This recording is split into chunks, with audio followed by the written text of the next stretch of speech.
Deep inside, almost everybody is searching to better understand who they are. In recent times, we've seen the phenomenon of so many companies that are helping people understand their roots take off. In other words, people are sending in their saliva samples to get tested so that companies that test these types of samples can determine where the individual came from. In other words, the saliva sample test is coming back, well, you're partially Jewish, or you have roots from Russia, or you have roots from Asia, or you have roots that are Slavic. People are longing to understand who they are, and they believe that if they know where they came from, they believe if they know who their ancestors are, they'll better be able to understand and appreciate who they are. People are looking for identity. But you know, at the end of the day, that information doesn't go a long way or doesn't have great depth in really helping us understand our identity or who we are. But the question and looking to understand our roots are valid. I want to suggest this, that a company that is selling us information about our ancestry can never give us the identity that we're looking for. To understand who we are, we need to go back farther than our ancestors, farther than understanding what parts of the world our ancestors came from. We need to go back to the very beginning, which brings us to this basic question. Did you and I come simply because there was an explosion in space that happened, according to some scientists, 13 billion years ago, and for no divine cause other than the fact that it just happened? Or does our beginning start with a cause that was initiated by a creator? And I want to suggest that when you and I answer that question, it's going to give us a big key that is very important in helping us answer the question, who am I? So I want to focus on this, and then we're going to keep going deeper, and we're going to answer the other questions as well. Why am I here? Is there more to life than this? But I want you to consider this with me. Does it make sense that there was an explosion that happened 13 billion years ago in some type of outer space that didn't even exist yet? Does it make sense that that happened without a cause? If we say that there was an explosion that happened 13 billion years ago, we have to ask ourselves the question, what caused the explosion?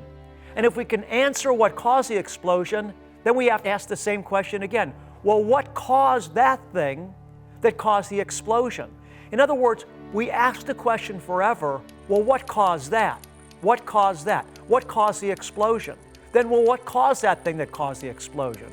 You see, our mind is designed, we function in the law of cause and effect. But to answer the mystery of creation, we have to come to a conclusion that if we don't have something that existed without cause, if we don't have a being that was self-existent, then we're going to keep asking the question, what caused that, forever? It had to start somewhere. It's the only logical explanation. I want to take this a different angle with you. Consider this.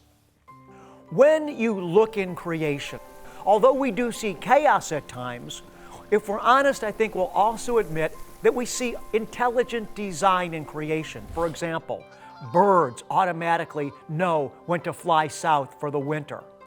We see, for example, that when our body gets an infection, it automatically creates antibodies, and the antibodies combat foreign invaders to our system. How does our body know to create antibodies to combat infections and viruses and foreign invaders? There's built-in intelligence in our body. There's built-in intelligence in creation. How do even primitive animals know how to take care of their young? How does a chimpanzee know how to feed her young? There's intelligence built in creation.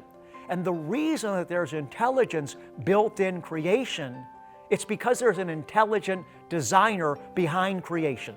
Let's look at an illustration. You have a garage, and on this picnic table, you've got 3 different cans of paint because you're doing some painting. And You're walking in the garage during this project, and by accident, you're not paying attention, and you hit the picnic table. You walk into it, you slam into it by accident. The 3 cans of paint spill on the ground, on the cement floor of the garage. And lo and behold, when you look on the floor and see the way the paint spilled, it's a perfect picture. You look on your cement floor in the garage now, and you've got a beautiful house that the paint created when it spilled.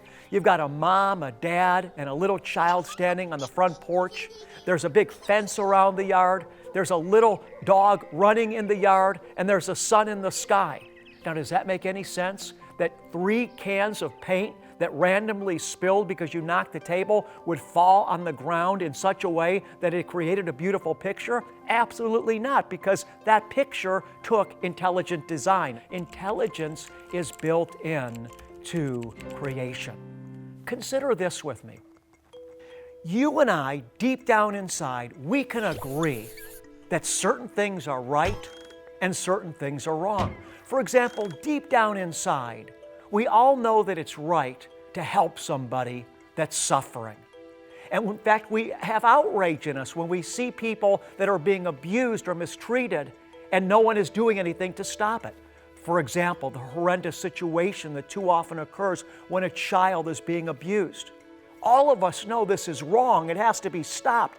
How would we know there's such a thing as right and wrong if we didn't have an internal compass? If somehow inside, deep down, we didn't know the difference between right and wrong. You see, inside us, there's a sense of justice. When we discover, for example, that someone has been behind bars because he was faultily convicted of a crime, there's a sense of outrage or justice that cries forth from our heart. That's wrong. He should not be in prison for something that he didn't do. Why do we have that sense of justice? Because there's a sense of morality that is built inside human beings. But how could we have a sense of morality unless we were created by a moral God, a God Himself that has within Himself as one of His internal principles, justice? We have consciousness. Can we explain the fact that you and I as human beings are self-aware? Can we explain self-consciousness and self-awareness by an explosion that took place billions of years ago that was nothing more than some type of scientific explosion without any spirituality behind it that had no cause? No. Consider this. You and I have the capacity to love. Where does love come from? We truly have the ability to love, to take care of people. I just was watching about a man that was at a concert, and during this country concert, there was a serial killer, someone that came and just started shooting at people. Like 50 people were killed, but there was one soul there. He saw a woman that had been shot, and as this man started running from the bullets, and he saw that woman lying on the ground that was shot, he turned around. He went back to rescue that woman. How do you explain that? This love he felt, this desire to connect and to protect, it's only explained because there's a God who is love that put within humanity the capacity to love. We have consciousness. We have the ability to love. Beloved, this cannot be explained by a random explosion that happened for no reason. It can only be explained by the fact that you and I were created by a self-existent God who's a moral being and has a purpose and a destiny for you and I.